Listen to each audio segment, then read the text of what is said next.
Patty, call us the number and listen to this message on my machine. 547-0085. 0085. All right, see. Santa Claus. Well, I messed up the other night. A whole bunch of the kids from daycare, each one of them had to tell what they wanted all down the line. Oh. Frazier. Bradley. How are you tonight, Mr. Johnson? We good, you all right? Doing all right, sir.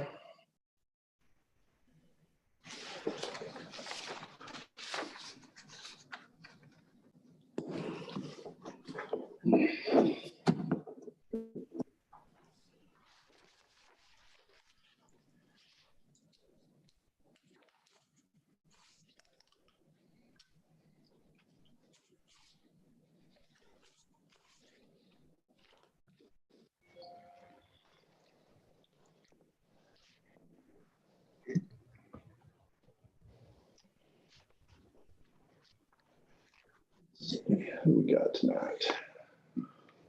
Who we missing? There's Austin. It's 3, 4, 5.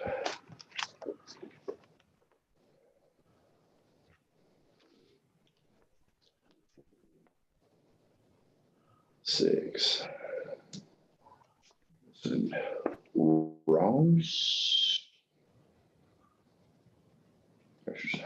And Robin. No, there's Robin. All right, we're good. Missing old Ross, though. That's out of the ordinary.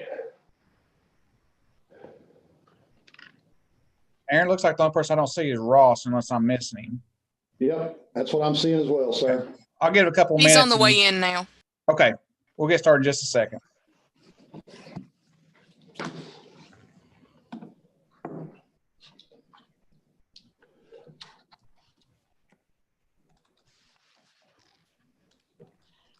Patty, hear me? Yeah, she called. Can you hear me, Patty? She must be muted. Yes, she is. Yeah, I can hear you. Did you get the message? Yeah, that's awesome. I love that. Did you get what you wanted? I love that. Yeah.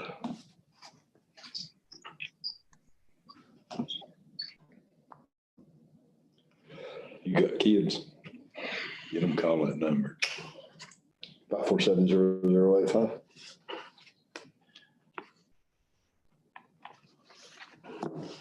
All right.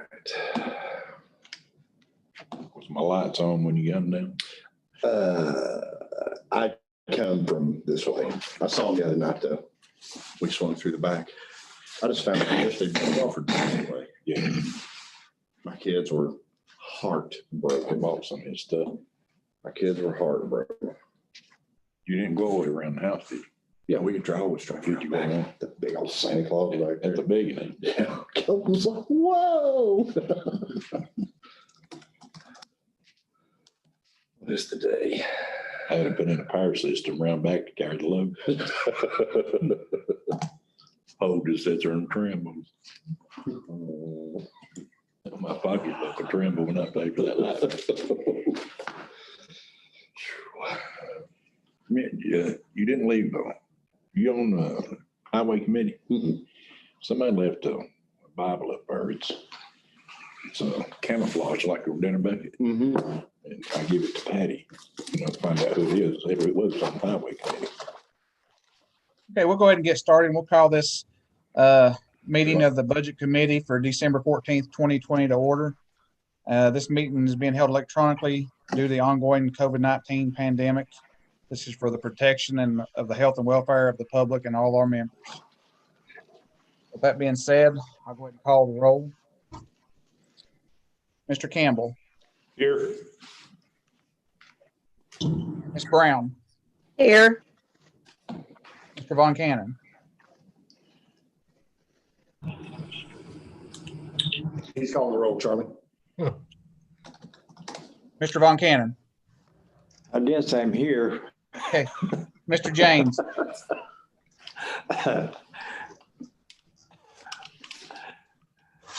Austin, you're still muted. Mr. Garland, I'm here. Mr. Hill, I'm here. Mr. Frazier, Miss McCamey. Here. All members are present.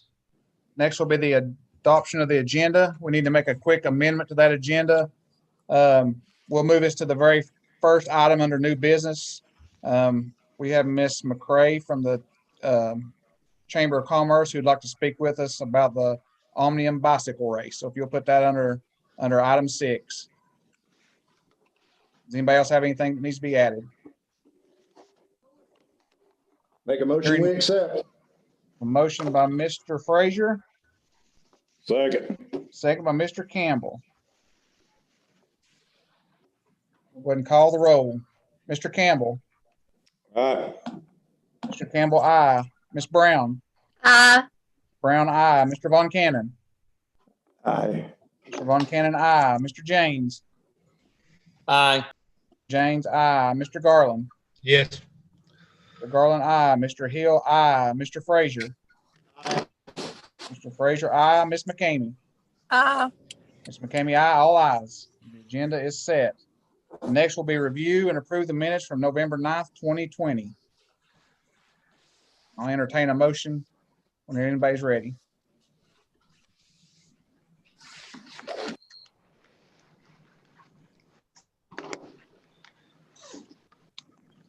I'll make a motion. We approve the minutes. Okay. Motion by Mr. Garland, I'll second it. Aaron Frazier, 7. second by Mr. Frazier. Any changes, additions, deletions? Hearing none, I'll call the roll. Mr. Campbell. Aye. Campbell, aye. Ms. Brown. Aye. Ms. Brown, aye. Mr. Von Cannon. Aye. Mr. Von Cannon, aye. Mr. James. Yes. Mr. James, aye. Mr. Garland. Yes. Mr. Garland, aye. Mr. Hill, aye. Mr. Frazier. Aye. Mr. Frazier, aye. Ms. McCamey. Aye. Ms. McCamey, aye. All ayes. Motion passed. Next item on the agenda is public comments. Do we have anybody from the public who'd like to speak?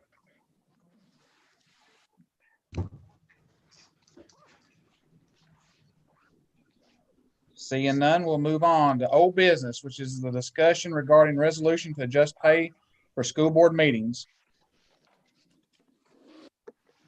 I don't know if the county attorney's on here, but I believe this was passed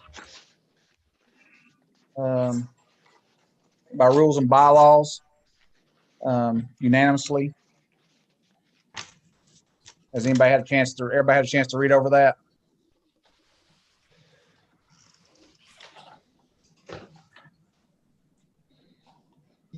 I looked over, most of it or whatever, and I was a little bit concerned with the $4 minimum. Like, I guess if they don't attend the full meeting, and I was just wondering or curious if rules and bylaws was, that was pretty much unanimous, or how they felt about that.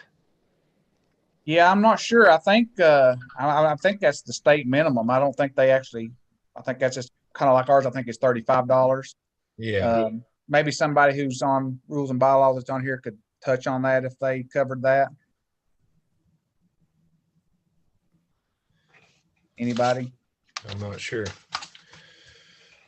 But $4 seems pretty a very small sum. If you attend a 3-hour meeting and you have to leave 15 minutes early, that, I think maybe $25 or something like that should be kind of set at our minimum. But that would be. I think that's right. I think that's correct, because it's similar to the commission. There is a state minimum of 20-some dollars where we get 50 to a meeting or whatever. There's minimums on those. Yeah. Well, I guess the state mandate is a $4 minimum, but that seems just very minimal to me. And I would just assume if you attend a meeting for 2+ hours or something like that, maybe $25 would be more reasonable than just $4. Wasn't this one like a percentage time, Travis? Now that I'm not sure about, Mr. Frazier. I thought that was why it was set at $4. Basically, if you just showed up and said aye, you were there for the initial roll call and then left, you got the $4. And if you were there, then it was a percentage of the total meeting. But I did not research that in depth. I just took the $4 from building and grounds or from rules and bylaws and went with it. Right.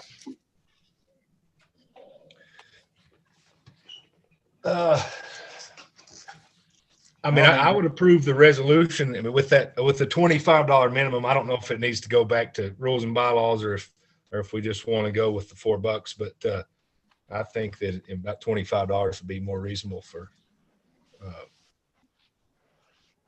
those meetings if you can't attend the full thing. Mr. Burke on here. Brad, can you add any information to that? I do have one question. Currently, the school board members are paid $100 per month, regardless if there's any meetings that month or not. They don't meet in, I think it's July and November. Is that going to change that setup? I don't know that. Well, it seems the resolution says that only when, that they attend the meeting. So I wouldn't think that. I think they still get the 100 for the first regular meeting, and it's just 50 for every additional meeting after that. But now I'm not sure about if it changes those two dates they don't meet.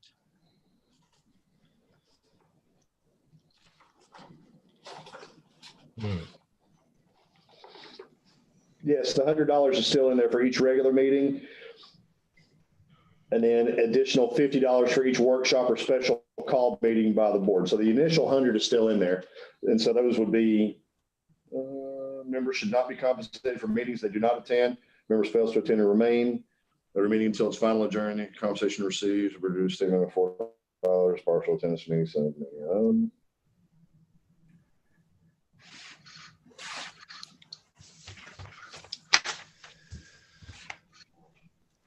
Also, I'm checking with the county attorney on that $25 right now. Yeah, I was going to say, is Attorney Harden on here that we could run that by him? I think he's going to get on. We'll just give him just a second.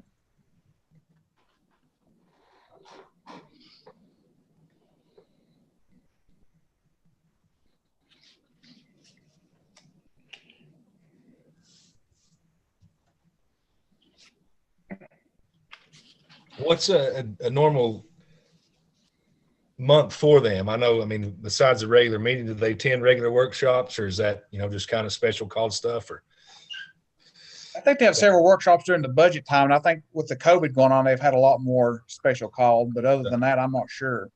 Yeah. Yes. Each month they have at least one workshop before the regular meeting.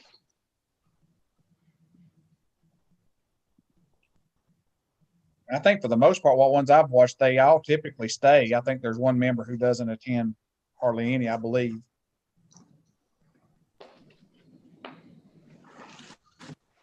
Well, I just thought, the $4 just seems to be, if you stayed 3 hours and, left 5 minutes early, that, you wouldn't get compensated completely, which I don't fully understand, but at least $25 instead of $4 would be a little bit better.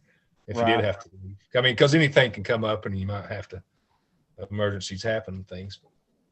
Would it be okay if we just kind of put this on hold for a few minutes until the county attorney, let's move on with other business? Yeah, Chairman Hill, he's logging in right now. Yeah, there he is. There's the man, the myth, the legend.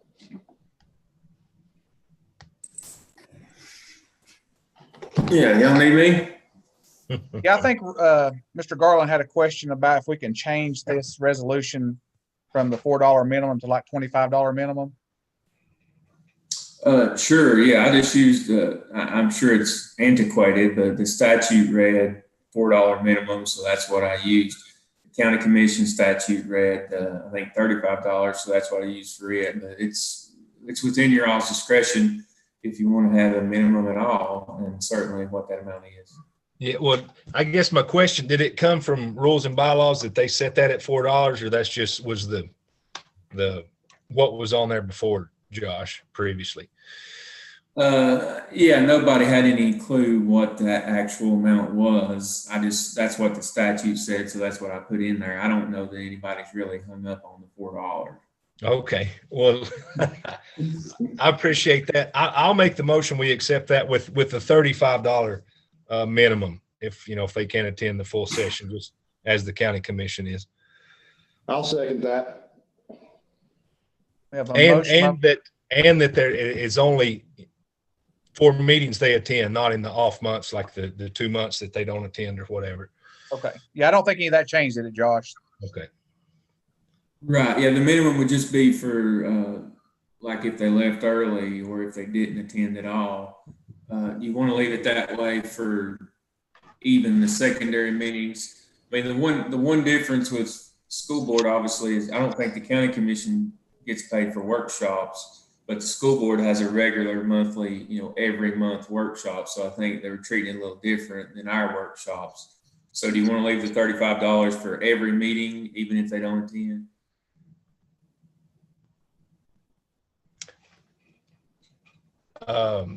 The $35 if they leave a meeting that they do attend. Okay. Yeah. And I mean, I guess, I don't know if we need to set it at 25 if they leave a workshop, early or something. We need to put that in there as well. I don't know if that's necessary. Yeah, I think any of it's within the discretion. I mean, you all are just given kind of carte blanche authority to set it. And as long as it's not below the minimum of $4, it can be anything you all want. Like I said, I don't know that I recall rules and bylaws spending too much time, negotiating over the $4. They were just saying whatever the minimum was. But certainly if you set it at a rate kind of commensurate with county commission, that makes sense to me. That way everybody's kind of on the same playing field. Ross, you want to do 35 for both the normal meeting and each workshop, or you want to do 35 for the regular meeting, 25 for workshops? Yeah, let's do 35 for the regular and 25 for the workshop, the $50 meeting. I'll accept the amendment, Chairman Hill. Okay, so the motion by Mr. Garland is $35 minimum for any regular meeting, $25 minimum for any workshop, and that's seconded by Mr. Frazier. Any more discussion? Mr. Hill. Mr. Von Cannon. It seems to me that where's the input from the school board? Did they originate this request, or where did this origination come from? Because they've been pretty, in the past, they've been pretty concerned about the commission in getting into so-called education business. I think they contacted some other commissioners who got in contact with me about bringing this up. Did they? Mr. Von Cannon? Yes. They did. Yes, they have. Some of them have requested pay. What was their input? What was their recommendation? I think they just want to be paid for their meetings. Yeah, Mr. Von Cannon. They have an awful lot of workshops, really a lot of workshops. Does anybody know how many a year they have? They have workshop about everything. Mr. Von Cannon, the only thing I can say is I believe that it originated through Randall Jenkins with rules and bylaws, and I think it originated as a request that the school board get paid because they have a regular workshop every month and a regular meeting every month. That's pre-scheduled, and so they were wanting paid for that additional meeting is the way I understood it. And I don't know if they realized or not. I didn't realize, to be honest with you, until I researched it, that basically they have no say in the matter. The county commission sets their pay. And so when I researched it and found that statute and the minimum pay, that's kind of how I started with drafting the resolution. But I think their input was simply they wanted to be paid for the regular monthly workshop meetings in addition to the regular scheduled monthly meetings. And that's the only request that I know they made.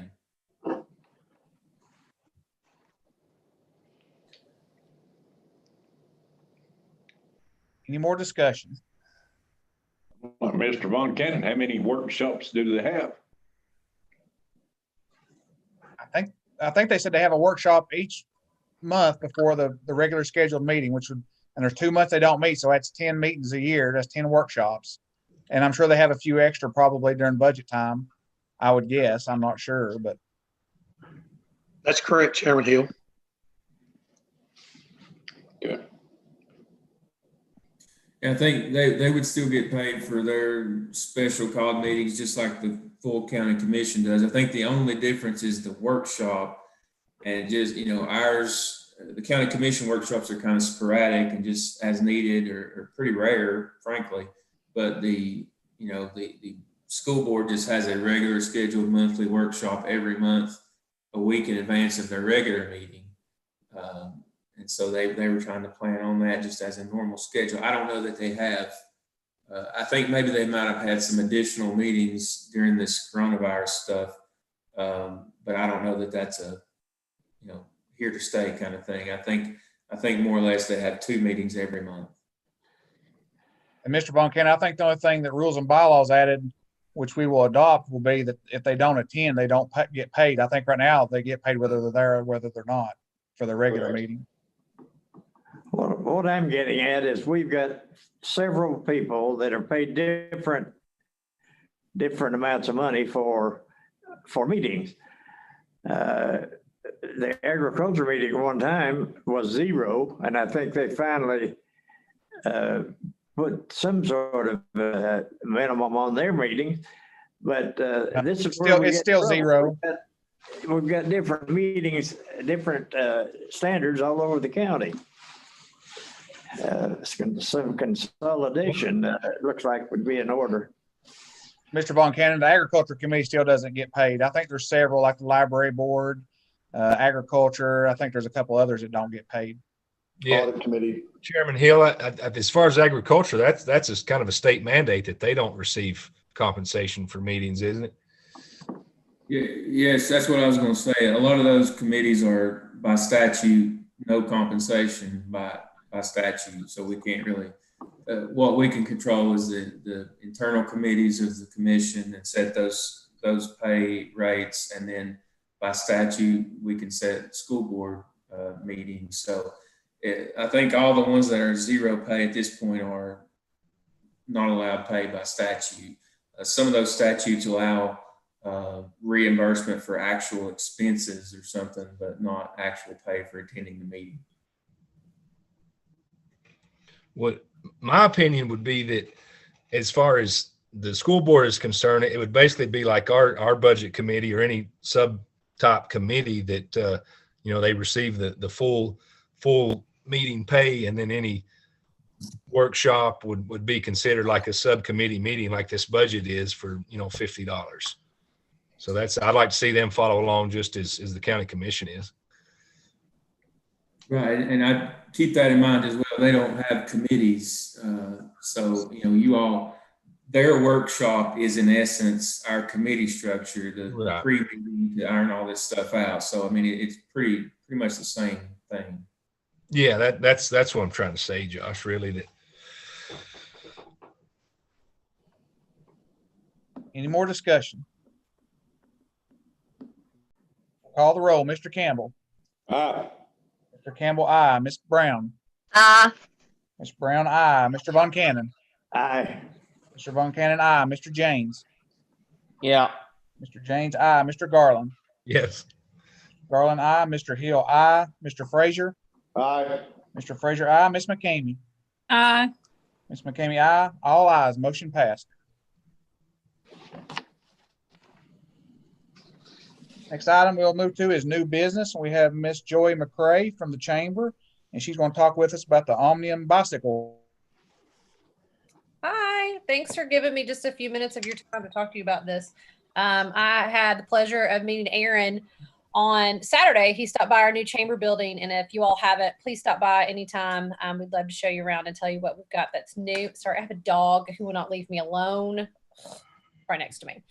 One of the things I talked to Aaron about was this last year we had the very unique opportunity to host the previous Johnson City Omnium bike race. So for the last 10 years, tourism has sponsored the Roam Grown and continues to sponsor it.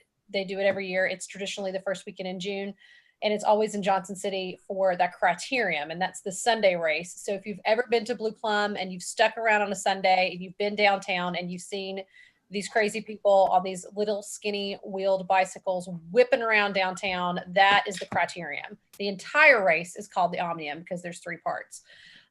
This last year, Renaud Dubberly, who is the host of the race, couldn't host it in Johnson City, and we had the opportunity to host it in Elizabethton and did. I've known Renaud for a long time through Rotary, so it was an easy fit for us with Elizabethton Chamber to support what he was doing. And he had enough sponsorship at that time because he had gained it all from the year before. This is something we would love to see come back again to Elizabethton. As all things do, it has a price tag. It's $5,000 in sponsorship to make sure and ensure that it stays in Elizabethton and doesn't go back to Johnson City. And it's something that we would definitely like the assistance for funding from the county commission.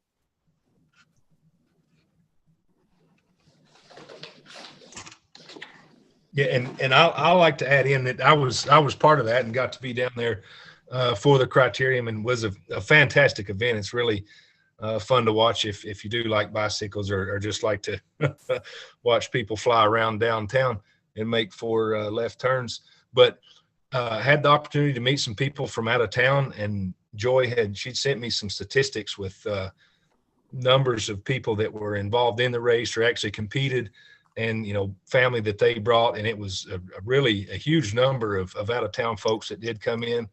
I got to talk to a family from Virginia, and they love downtown, and they were really excited and happy to be part of Elizabethton, and said they'd be more than happy to come back at next year and do that again. So I think this would be a great cause for our county and the city both, and I'd like to support it. I know that.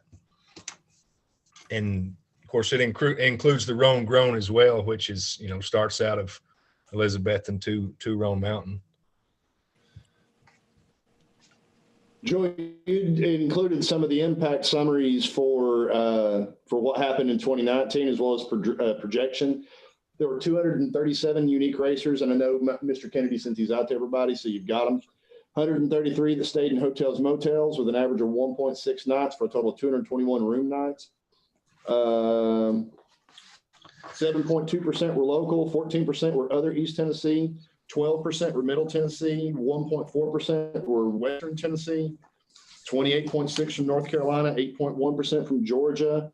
There was also B&Bs, campers and RVs, which totaled or campers, RVs, and private homes, which totaled about 21%. 28% of the visitors returned for a non-race visit, an average of 2.8 times. So I think that this is a big deal for us because it does bring a whole lot more people that normally would not be coming into Carter County.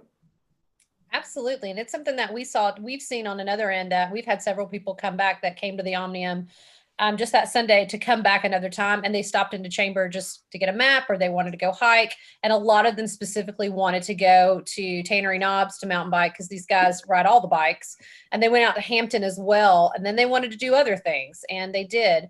I had the great opportunity just this last week to meet a couple that had come during that race weekend and meet one of our members who's a realtor to go buy a home in Ripshin. So they're moving here.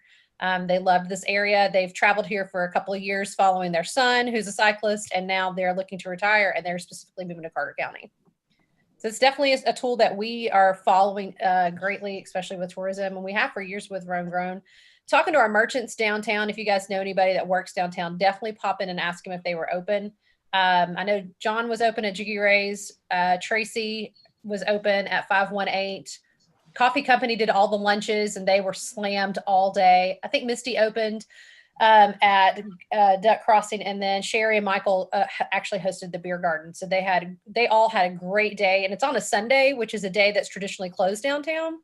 So that kind of gave it an added bonus. But they all had excellent sales. They had excellent reviews. Everybody loved it. It was a great time. And so this would be for getting that race again, or adding that race plus the second race. It would be so we've already we will do the roam grown. We've committed to doing the roam grown. We do it every year, but this would be to add the criterium. This would be to bring that Sunday race here. Okay, let me ask a question, Joy. You mentioned that the 5,000 for the criterion, basically, would you need additional funding, to make it a, success or help you out or anything like that? I mean, I don't want to be greedy, but I can always use some money for advertising and marketing. 5,000 is the absolute bare minimum that it will cost to get it here. That's the cost of the sponsorship. We've sought out some other sponsors as well. We'll continue to do that, but we've got to make sure that that's how much it costs to bring it here, period. If there was some additional funding that we could ask for, I certainly would not be opposed to it. We'll have to put in for banners. They're not that expensive, but we'll have to purchase them. Then we've got additional marketing and media that we would love to do to continue to promote this event. There is promotion that does come with that $5,000 sponsorship. This is something that's televised through Valero, and then it's also televised through, last year I think it was with one of the ESPNs, like ESPN4. The bigger the number, the lower that you get on there, but it has a national presence as far as media is concerned, but it's mostly with sports. But it's something that Luke and I've talked about. What a great opportunity for us to do some marketing and some very specific cycling ads and cycling magazines across the board, doing digital campaigns and print work as well. So we would love 7,500, but I would definitely need 5,000 to bring it here. But if there's a chance for 7,500, then I would love that too.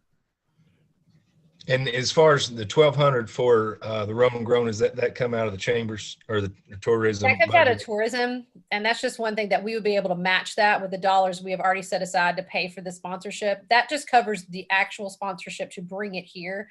We'd be able to use that 1,200 that we've already set aside to do additional marketing to make it bigger, to just bring in more tourism, and talk really more about, hey, let's maybe not stay in Johnson City. Let's maybe stay in Carter County instead. There's 400 Airbnbs. There's a beautiful campground up at Roan Mountain. There's 1,000 other places that you can stay. So that's what we would spend that 1,200 on. And then the rest of the funding would be for, like I said, banners. They're not that expensive, but they're not that cheap either. And then additional marketing. Okay. Well, I'll make the motion that we take $7,500 from unassigned and move forward with the Omnium to help out the chamber and Carter County Tourism. To put on I'll this. second that. One question though, Brad, is there any other line items that we may have that we could potentially take it out of rather than the unassigned fund balance? No, there is not. Then I stand with my second.